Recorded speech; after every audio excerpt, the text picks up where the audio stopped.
अभी गुरुजी की वाणी में आप लोग सुन रहे थे कि सत्संग सुनने के लिए तो अनेक लोग आते हैं, मगर उसमें वास्तव में कौन अंदर ग्रहण कर पाता है। तो ये आता है कि एक बोलने वाला है वक्ता और कई लोग सुनने वाले हैं श्रोता। तो सब श्रोता होके तो बैठते हैं, तो श्रोता जो श्रवण करे, और श्रवण केवल कानों से नहीं मन से श्रवण करे। सच्चे श्रोता हमको बनना है। अगर हम मन मनाभव होके सुनेंगे, एकाग्रता से सुनेंगे, वास्तव में हम श्रोता बनेंगे तो सारा ज्ञान हमारे अंदर जाएगा। जैसे होता है कि आपको प्यास है तो पूरा पानी आप पी लेते हो, ग्लास भर के पूरा पानी पी लेते हो। प्यास नहीं है तो वो ग्लास उठा के किसी और को दे देते हो। ले तो लिया आपने लेकिन खुद पिया नहीं, किसी और को दे देते हो। या 2 घूंट पिया और उसमें कमी निकाल दी, इसका टेस्ट अच्छा नहीं है, ये ऐसा है, ये वैसा है। या थोड़ा सा ही पी के छोड़ दिया, पूरा नहीं पीते हैं। तो ज्ञान के वचन पूरा पी सकें उसके लिए हमको सच्चा श्रोता बनना है कि जो कुछ गुरु बोलते हैं, जहां से बोलते हैं, हम वहीं से उनको कैच कर सकें। दादा भगवान कहते थे please catch me, please catch मी। गुरु नानक देव ने भी बोला है नानक नाम जपे एक बार, मतलब कि जो कैच कर ले, जपे, जपे नहीं, जपना तो वाणी से अपने जिह्वा से जपना होता है। जपे लोग समझते हैं नानक नाम जपे एक बार, तो जपे शब्द नहीं है, जपे है, जपे। जैसे झपट के कोई चीज ले लेता है, कैच कर लेता है। तो गुरु के वचनों को हमें कैच करना है। जो सच्चे श्रोता हम बनेंगे, सही तरह से हम श्रोता बनेंगे, तो हम गुरु की एक एक बात को समझेंगे।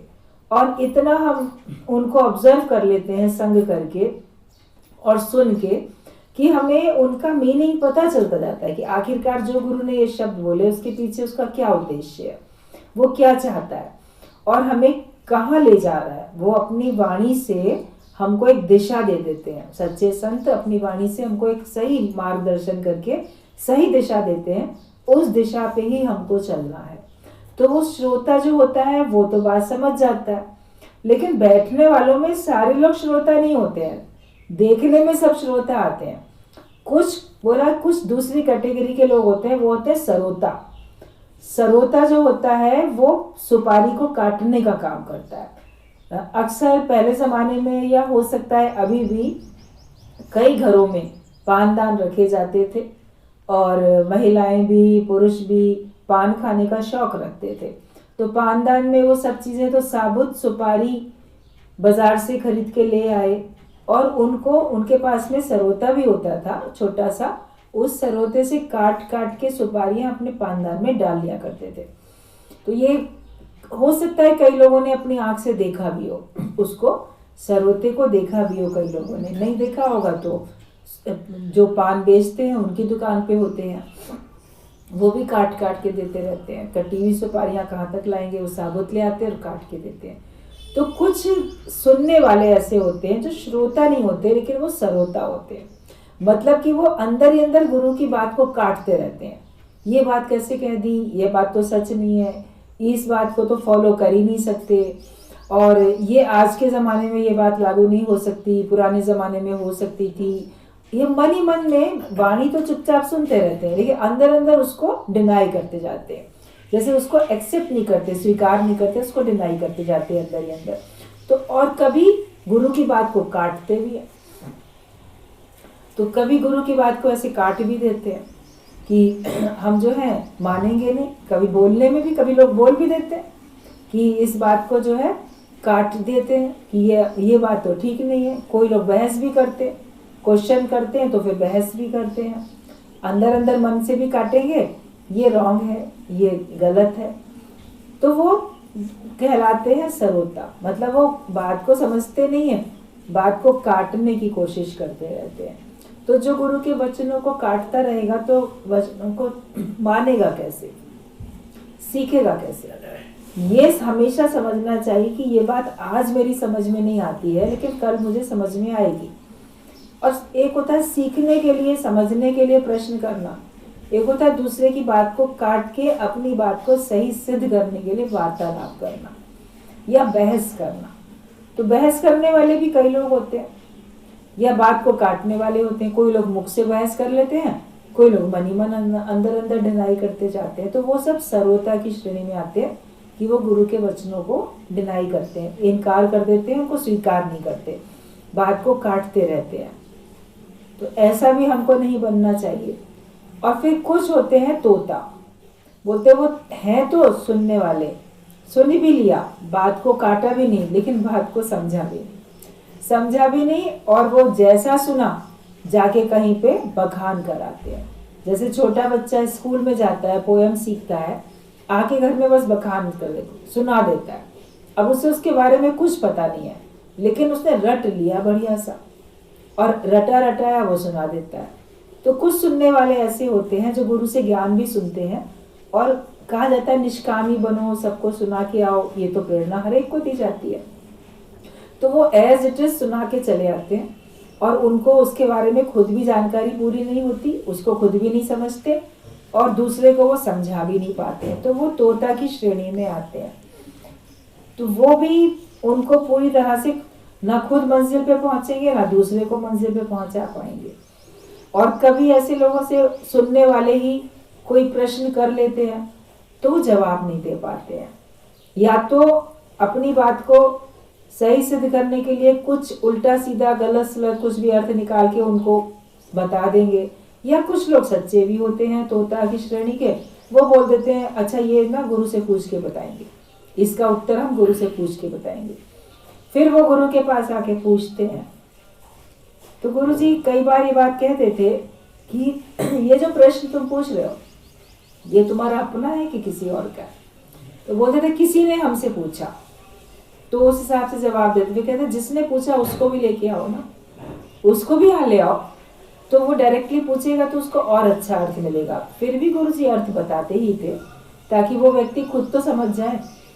तो आप अगर निष्कामी बनते हो, जहाँ तहाँ लोगों को ज्ञान सुनाने के लिए गुरु के कहने से, गुरु की प्रेरणा से अगर जाते हो, तो वहाँ पे सब लोगों को भी मेन सत्संग में तो लाना आपका धर्म बनता है, ताकि बाकी भी सबका जो विवेक है वो जागृत हो। बिन सत्संग विवेक ना हो, आपका विवेक भी जागृत होगा बैठे बैठे, दूसरे का भी होगा, और आप अपनी मंजिल पर पहुंच सकोगे। तो हमें ना तो तोता बन के रहना है कि बस रटा रटाया सुना दिया और सोचते अब मेरा काम खत्म हो गया, और ना हमको सर्वोता बनना है, हमको सच्चा श्रोता बनना है। और जब बैठते हैं तो ये चाह हमारे अंदर में आ जाती है कि अब हम सच्ची तरीके से परमात्मा को पाएं। उपजे चाह साध के संग, जैसे का संग करोगे वैसे ही रंग आपको चढ़ेगा। अगर आप सच्चे व्यक्तियों का संग करते हो तो आपके अंदर सच के प्रति लगाव उत्पन्न होते जाता है, सत्य के प्रति आकर्षण होता है। और अगर आप माया वालों का या अपने से कम बुद्धि वालों का विवेक कम खुला है, या उन्होंने अभी पूरी तरह से समझा नहीं है, आप उनका संग करते हो तो आप भी वैसे ही रह जाते हो। फिर अंधों में काना राजा बन के आप खुश हो जाते हो कि ठीक है इनको तो इतना भी नहीं आता, मुझे तो इतना आता है, थोड़ा सा आता है। तो पूरी तरह से बात को हमको सच्ची तरह समझना चाहिए, हम किस कैटेगरी में हैं अभी तक और हमें किस कैटेगरी का होना है। हम सच्चे सुनने वाले बने, सच्चे शिष्य बने, तो हम में भी और गुरु में भी निश्चय से कोई अंतर नहीं रह जाएगा। बोलते हरि का भक्त हरि के जैसा होता है। अगर आप सच्चे भक्त बन जाते हो तो फिर आप भगवान समान ही बन जाते हो, आप में भगवान में अंतर नहीं। आप सच्चे शिष्य बन जाते हो तो आप में और गुरु में कोई अंतर नहीं होता, क्योंकि संत करे आप समान। सच्चे संतों की यही एक मेहनत होती है कि वो हर एक को आप समान बनाने के लिए प्रयास करते हैं कि तुम भी मेरे जैसे बन जाओ, जो मेरा निश्चय है वो तुम्हारा निश्चय हो जाए, जो मैं समझता हूँ वो तुम भी समझो। जिस परम पद पे हम हैं उस परम पद पे तुम भी आ जाओ, तुम भी अपनी आत्मिक स्थिति बनाओ, तुम भी अपनी ब्रह्माकार वृत्ति बनाओ। वो इसी बात के लिए आपको प्रेरित करते रहते हैं। तो हम चाहे सच्चे भक्त बने, चाहे हम सच्चे सुनने वाले शिष्य बने, तो हम एक हो जाते हैं। उसमें कहने में दो आता है, भक्त और भगवान कहने में दो आते हैं, गुरु और शिष्य कहने में दो आते हैं, लेकिन उन दोनों में अंतर कुछ नहीं होता। हनुमान जी से किसी ने पूछा कि तुम कौन हो और ये सब कौन है, सबसे प्रश्न किया गया, तो सब बैठे थे। बाद में लास्ट में राम, सीता, लक्ष्मण और सब लोग बैठे थे। तो राम के लिए पूछा, अपने लिए पूछा। तो हनुमान ने कहा कि तत्व से मैं और राम एक है, मगर देह से मैं उनका दास हूँ। ये जवाब दिया कि शरीर जब तक मेरे पास है तब तक तो मैं इनका दास हूँ, इनका शिष्य हूँ, लेकिन तत्व से वो और मैं एक है। तो ये हमारी स्थिति बननी चाहिए कि तत्व से सब एक है, बाकी देह से जिसके साथ जिसका जो नाता रिश्ता है वो तो रहेगा। ये तो नहीं है कि आप अपने पिता से, माता से, भाई बहन से या परिवार में और सबसे जो संबंध है उसके हिसाब से आप अपने को नहीं मोल्ड करोगे, नहीं मानोगे। जो आपका नाता है वो रहेगा, लेकिन अंदर से स्थिति रहेगी कि तत्व से तो हम एक हैं। गुरु से भी नाता रहेगा, वो रिगार्ड, वो श्रद्धा, वो प्रेम, वो विश्वास, तत्व से हम एक हैं। लेकिन ये थोड़ी कि हम एक हो गए तो हम बोलेंगे तुम भी बाबा हम भी बाबा तो पानी कौन भर लावा। वो स्थिति थोड़ी आएगी कि अब तो तुम और मैं एक हो गए तो हम तुम्हारी सेवा क्यों करें, हम तुम्हारे साथ क्यों चलें, हम अपने आप समान हो चुके हैं। तो गुरु हमको विवेक देके हमको सही बात को समझाते हैं। सत्संग में आके पूछना भी चाहिए और पूछ के उसका समाधान करके बात को क्लियर कर लेना चाहिए। वरना अगर आपके अंदर में कोई संशय रह जाएंगे तो कच्चापन रह जाएगा, फिर तो आप कच्चे रह जाओगे, फिर पक्के कहाँ बनोगे। आए तो पकने के लिए है ना, पूरे पक्के होने के लिए आए। जो गुरु जी की वाणी में बात अभी चल रही थी कि मिट्टी और पक्की ईंट या सोने की ईंट तो चेंज हो जाता है ना। कच्ची मिट्टी तो जहाँ पानी पड़ा शेप तो दिखता है उसका ईंट का, लेकिन वो किसी बिल्डिंग बनाने के काम में थोड़ी आ सकती है। उस पर तो जहाँ पानी पड़ेगा वो पूरी वापस एकदम बह जाएगी, मिट्टी उसमें गल जाएगी, ईंट रहेगी ही नहीं, वो तो वापस मिट्टी का ढेर बन जाएगी। तो हमें भी पक्के होके रहना है, ज्ञान की अग्नि में अपने को पक्का करके चलो, ताकि परिस्थिति कैसी भी आए उसमें तुम अपने आप को मजबूती से खड़ा पाओ। किसी परिस्थिति में भरभरा के गिर ना जाओ। हर परिस्थिति में आप अपने आप को मजबूती से रख सको। तो ज्ञान से हमको मजबूती मिलती है। गुरु से बात करो और हर समस्या का, हर शंका का समाधान करके और तब उपरामता हासिल करके अपने परम पद में सब लोग को टिकना है। आगे पॉइंट है जो हम लोग पढ़ रहे हैं कि जो लोग सब समय सब काम करते हुए भी ईश्वर का स्मरण, मनन तथा नाम जप करते हैं, उन्हीं ही एकमात्र सार और सहारा समझते हैं। दुख विपत्ति के समय भी उन्हें ईश्वर का विस्मरण नहीं होता। मृत्यु काल में भी ईश्वरीय चिंतन से उन्हें अपने रोग, यंत्रणा आदि विस्मृत हो जाएंगे। संसार और धन जन की आसक्ति दूर हो जाएगी। उन्हीं के भाव में उनका चित्त तद्गत हो जाएगा। जिनका ये अंतिम जन्म है उन्हीं का ऐसा होता है। उनके चिंतन और सानिध्य के निरंतर अभ्यास से ये स्वभाव सिद्ध हो जाता है। तो सत्संग में हम लोग सुनते हैं, गुरु जी का कहना होता है कि ये सब तुम लोग का अंतिम जन्म है, और अगर तुम मेहनत करो अपने स्वयं से तो तुम इसको वास्तव में अंतिम जन्म बना सकते हो। भगवान की ओर से तो ये अंतिम जन्म है, तभी तो भगवान ने ब्रह्म ज्ञान का रास्ता दिया। अगर अंतिम जन्म नहीं होता तो भगवान आपको ये रास्ता दिखाते ही नहीं। आप माया में ही रहते और नए कर्म बनाते, पुराने कर्म भोगते। लेकिन ज्ञान भया तो कर्म ही नाश। ईश्वर की ओर से आपका अंतिम जन्म है, मगर हम अगर पुरुषार्थ नहीं करते हैं तो ये हमारा अंतिम जन्म नहीं होता। और कहते गिरा जग में ऐसे कि एक बार तूने जन्म तैयार क्यों कर लिया। फिर हम अगर अपने पे संयम नहीं रखेंगे तो हम एक और जन्म तैयार कर लेंगे। कहीं ना कहीं हमारा मन माया में फंसेगा, आकर्षण में जाएगा, तो फिर हम अपने स्वरूप में टिकेंगे नहीं। तो ये हमारा अंतिम जन्म है। और जो इस बात को मान लेते हैं कि हाँ ये मेरा अंतिम जन्म है, उनके श्वास श्वास सिमरो गोविंद हो जाता है। वो हर समय भगवान के ध्यान में रहते हैं और किसी भी परिस्थिति में वो विचलित होते नहीं है। तो जो लोग सब समय और सब काम करते हुए भी ईश्वर का स्मरण, मनन और नाम जप करते हैं हर समय, ये नहीं कि कोई एक समय है तब करोगे, पूजा के समय करोगे या सत्संग के समय मन एकाग्र करोगे। लेकिन जो भी आपके द्वारा कार्य, जब से सवेरे जागते हो, रात को जब तक सोते हो, दिन भर में जो भी कार्य होता है उसमें अंदर से सुजागी रहे, अंदर में भगवत भाव रहे, और जो कार्य हो रहा है वो ईश्वर की पूजा हो रही है।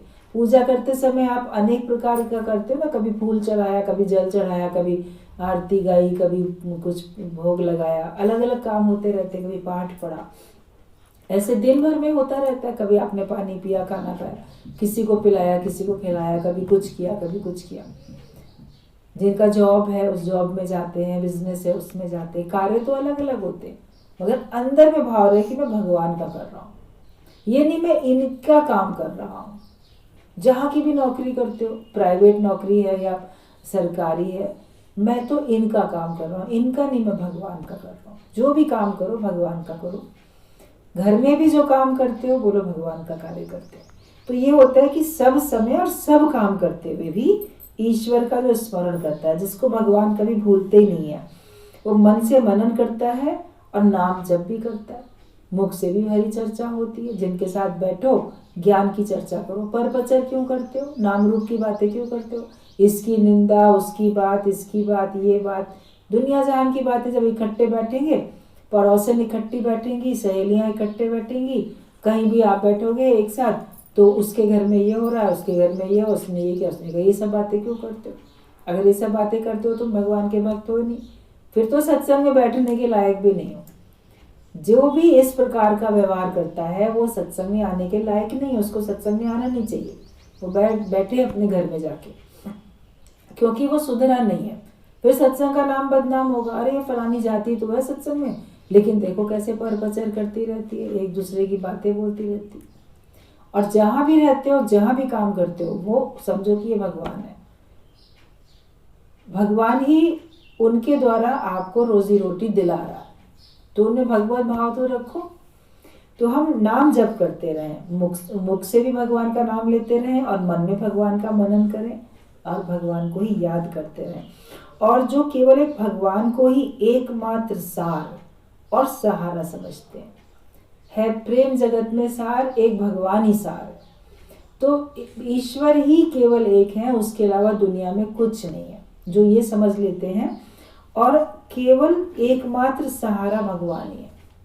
मुझे गर्ज न और सहारों की, एक तेरा सहारा काफी है। किसी का आधार लेके ज्ञानी नहीं चलता, वो अपनी देह का आधार भी नहीं लेता कि मेरा शरीर स्वस्थ है तो मैं चल रहा हूँ, ये बना रहे। शरीर स्वस्थ रहे या ना रहे, जब तक उसको समझ है, होश है, तो मन से ही तो मनन करना है, शरीर से थोड़ी करना है। शरीर से तो आपको भक्ति सेवा करनी है, वो जितनी आपसे भगवान ने करानी थी करा ली। मान लो आपका शरीर इस लायक नहीं है, बीमार हो, अस्पताल में हो, घर में हो, बिस्तर में पड़े हो, तो आप मन से ही मनन करोगे ना, शरीर से तो जाके नहीं पूजा कर सकते, शरीर से घर की या बाहर की सेवा भी नहीं कर सकते। तो अपने अंदर में हर समय भगवान का भाव है, सहारा केवल एक तेरा। ये नहीं मेरे को घर वालों का बड़ा सहारा है, ये नहीं होते तो मुझे कौन पूछता, या पैसे का सहारा है, देखो पैसा है तब तो दवाई ला पाते हैं, तब तो कुछ इलाज हो पा रहा है। ज्ञानी अंदर से ना धन का और ना जन का, ना तन का, किसी का सहारा नहीं लेता, वो केवल सहारा लेता है तो केवल एक भगवान का सहारा लेता है। अपने से पूछो कि क्या अभी तक केवल भगवान का सहारा ले रहे थे या लेते हो, या अभी तक संसार का सहारा लेते थे और अभी भी ले रहे हो? क्या आपके द्वारा होता है, या आपको अपने आप से खुद ही सोचना है। तो जो केवल एकमात्र भगवान का ही को ही अपना सहारा समझते हैं, और दुख विपत्ति के समय भी उन्हें ईश्वर का विस्मरण नहीं होता। दुख आए, विपत्ति आए, तो भी वो विचलित नहीं होते, हाय हाय नहीं करते, कहीं और बहुत परेशान होके नहीं देखते कि ये मेरी मदद करे। वो अंदर से भगवान पे भरोसा रखते हैं। भले बाहर से कहने में आएगा, किसी को पुकारेंगे भी, आप परेशानी में पड़ोगे, किसी को तो आवाज़ दोगे, अरे देखो हम गिर गए, हमें उठाओ, या ये विपत्ति आई है, इसमें क्या किया जाए, आप सलाह लोगे या मदद मांगोगे। अंदर से तो रहे ना भगवान इस रूप में। सहारा केवल मैंने एक भगवान का ले रखा है, क्योंकि वो आपको देगा या नहीं देगा उसकी अपनी मर्जी है। फिर आप किसी और से कहोगे, फिर किसी और से कहोगे, फिर जो आपको मदद करने के लिए तैयार होगा उसके गुणगान करोगे, बाकी सबकी निंदा करोगे। ईश्वर को जिसके द्वारा आपकी सेवा करानी है, जिसके द्वारा आपकी मदद करानी है, वो ही करेगा आपकी मदद। मगर अंदर में रहे कि मैंने तो इसको नहीं पुकारा, लेकिन मैंने इस नाम के जरिए भगवान को ही पुकारा। भगवान के अनेक नाम हैं और अनेक रूप हैं। दुनिया में जितने रूप देखते हो सब ईश्वर के, जितने भी नाम सुनने में आते हैं, सहस्त्र नाम विष्णु के पढ़ लेते हो, देवी के, विष्णु के सहस्त्र नाम, हजारों नाम पढ़ लेते हो, वो तो पुस्तक में लिखे हुए हैं। मगर जो नाम तुम्हारे इर्द गिर्द तुमको सुनाई देते हैं वो भी सब उसी के नाम है, भगवान के ही हैं, ये मान के जो चलता है तो दुख और विपत्ति के समय भी उसे भगवान भूलते नहीं है। वरना क्या होता है, भगवान तो भूल जाता है और हम हाय हाय करने लग जाते हैं, परेशान होने लगते हैं।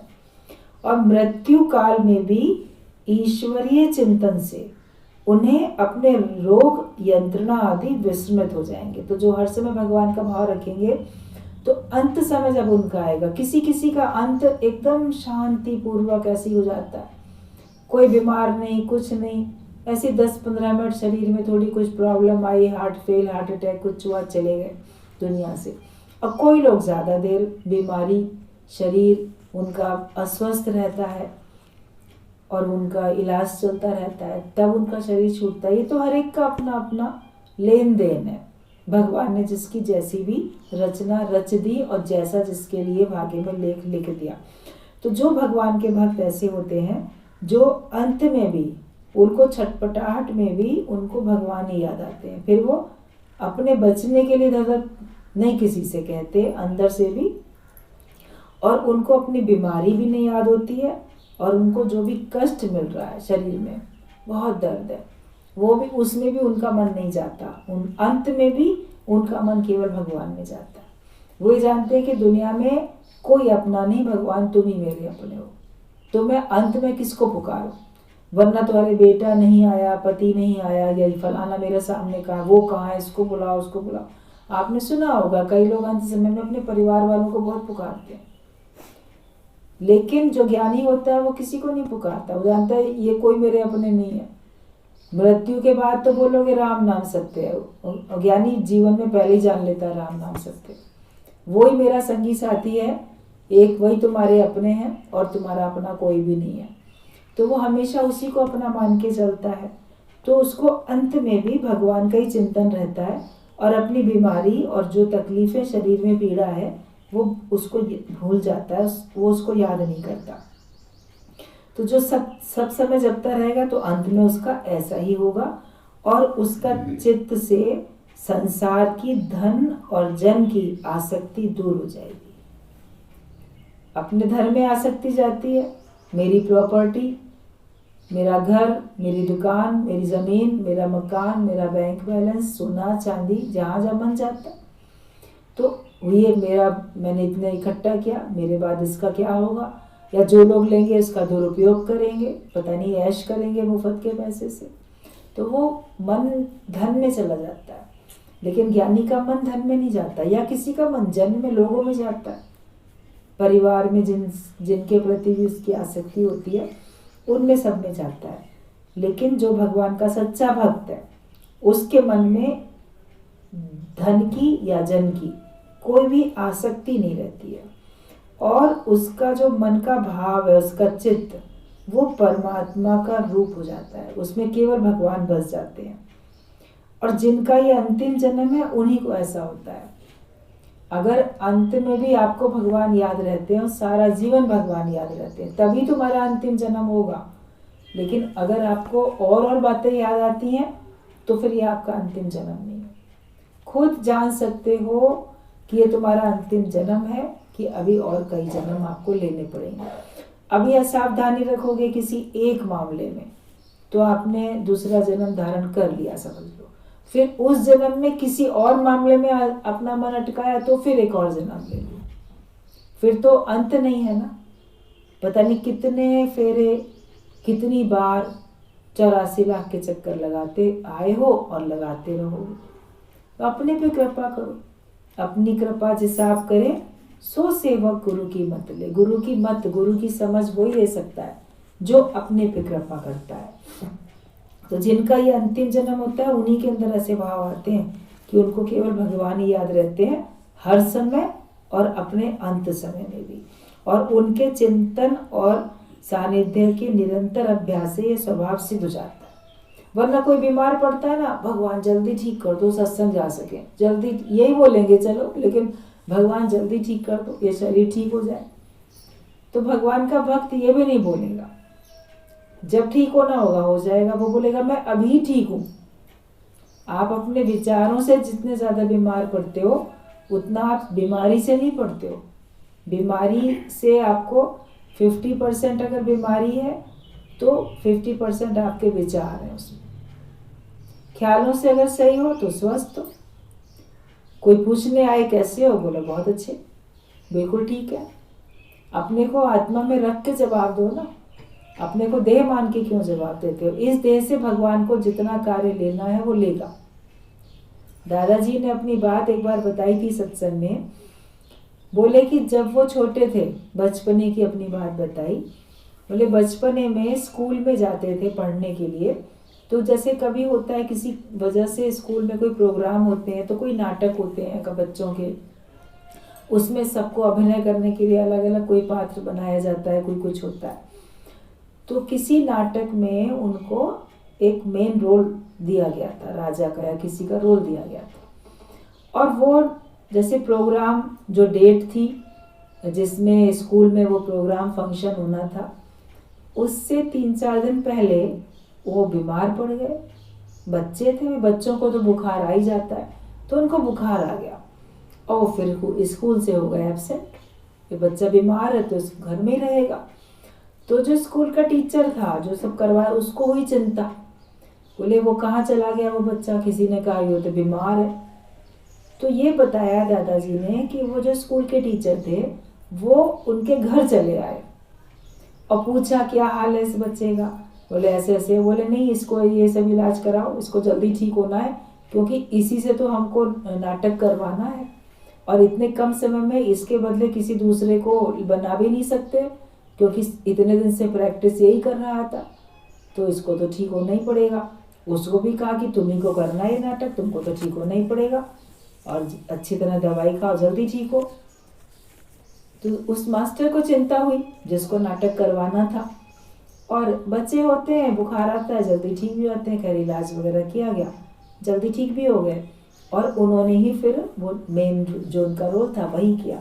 तो ये घटना दादाजी सत्संग में बताते थे और बोलते थे कि जब एक स्कूल का नाटक करने में अगर हम बीमार पड़े तो टीचर को चिंता हुई ना, उसने ही आके देखा और हमको ठीक करने के लिए कहा। तो भगवान ने धरती पे भेजा है, ये भी तो एक रंगमंच है, ये भी तो एक नाटक है। इसमें भगवान को हमसे जो काम लेना होगा वो लेगा ही लेगा और वो ही हमको ठीक भी रखेगा। अगर हम सोचें कि हम नहीं कर पाएंगे और भगवान चाहते हैं तुमको करना है, तो भगवान ही तो तुमको ठीक रखेंगे ना। उन्हीं को तो चिंता होगी कि ये अगर नहीं कर पाया तो मेरा काम जो मैंने सोचा है वो कैसे चलेगा। तो मेरी चिंता हरि करे, मुझे ना चिंता कोई। अपने से भगवान के प्रति सुजाग सावधान भले रहना है कि हाँ हम भगवान के कार्य में सहयोग करें, लेकिन चिंता तो नहीं करनी है ना। बीमार पड़ गए तो चिंता तो नहीं करनी है। ये सोचो कि अगर आपके शरीर से भगवान को और कार्य लेना होगा तो वो अवश्य ठीक कर देंगे। इलाज करो लेकिन इंतजार नहीं करो कि कब ठीक होएंगे। और अगर भगवान को तुमसे कोई काम नहीं लेना है तो वो तुमको मुक्त करने के लिए अवसर दिया है। अभी तक काम में फंसे हुए थे, अब तुमसे बीमार व्यक्ति से तो कोई नहीं कहेगा ना उठो ये काम करो, कोई नहीं कहेगा। तो आप अपने मन में सब तरफ से अपना मन हटा के एक भगवान में रख के निश्चिंत होके बैठो तो तुम्हारा मोक्ष हो जाए। और मन फिर भटकाया तो फिर आप जन्म मरण के चक्कर में जाओगे। तो जिनका वास्तव में अंतिम जन्म होता है उन्हीं को ऐसा होता है कि उनको किसी भी समय पे ईश्वर के अलावा कुछ और, उनका कहीं और मन जाता नहीं है। और उनके चिंतन से और निरंतर अभ्यास से ये स्वभाव सिद्ध हो जाता है। स्वाभाविक ही वो ऐसे हो जाते हैं कि फिर उनको कहीं और मन जाता ही नहीं है। तो ऐसा अपना अभ्यास करो कि आपका मन फिर भगवान के अतिरिक्त कहीं और जाए ही नहीं। नाम नामी एक, नाम भी और नाम जपने वाला भी एक ही हो जाए, ये धारणा मन में जितनी दृढ़ कर पाओगे उतना ही उनका आविर्भाव और उनका सानिध्य, उनकी प्रेजेंस अपने प्राणों में अनुभव करोगे कि नाम और नामी एक हो गया। मैं जिसका नाम जपता हूँ और मैं जो जपने वाला हूँ वो अब दो नहीं रहे, वो एक हो गए हैं। ये धारणा मन में जितनी दृढ़ कर पाओगे उतना ही तुम अपने भीतर भगवान की प्रेजेंस को महसूस करोगे और तुम्हारा फिर योग लग जाएगा। जब तक है भेद मन में कुछ नहीं कर पाएगा। ये भेद खत्म हो जाए, एक भजन आता है, ये भेद सनम मुझे आज मिला, तू और नहीं मैं और नहीं। ये भेद है कि तुम और मैं अलग नहीं है। इस भेद को समझ जाओ और इसमें अपनी स्थिति बना लो कि जिसको मैं दूसरा समझता हूँ वो दूसरा नहीं, वो मेरी परछाई है, वो मेरा ही रूप है। जिनको मैं पाना चाहता हूँ, जिनका मैं नाम जपता हूँ, वो भगवान अलग नहीं है और मैं अलग नहीं हूँ। कहते जपते जपते हम उसका रूप बन जाए। राम जपत राम ही रहा, आप विसर्जन हो।